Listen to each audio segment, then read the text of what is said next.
Hello friends, আজকে দুপুরে একটু কাজ আছে বলে সকাল সকাল রান্নাবান্না সেরে নিয়েছিলাম। ছেলের আবদারে বানিয়েছিলাম বাসন্তী পোলাও আর চিলি চিকেন। রাতে রুটি দিয়ে খাওয়ার জন্য বানিয়ে নিয়েছিলাম ভেন্ডি রসা আর তার সাথে সিমুই। দুপুরের লাঞ্চ সেরে বসে পড়লাম একটু আঁকিবুকি করতে। আসলে ছেলের সামনে ড্রয়িং এক্সাম, আরও প্র্যাকটিক্যাল খাতা আছে মানে ওরালের জন্য।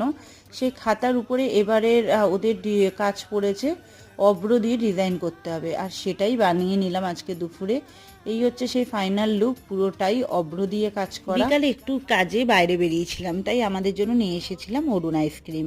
আমার সফির জন্য এনেছিলাম অরুণ আইসক্রিম। আমার খেতে কিন্তু মোটামুটি ভালোই লাগে, কারণ মিষ্টিটা কম থাকে তাই। তারপর সফি কিন্তু খুব আনন্দ করে আইসক্রিম খেলো। সন্ধেবেলা থেকে বাবাইকে পড়াতে পড়াতে মাথা করছিল, খুব যন্ত্রণা, তাই আমার জন্য বসিয়ে দিলাম আদা দেওয়া চা। আজকের মিনি ব্লগটা এই পর্যন্ত। সবাইকে টাটা, বাই বাই।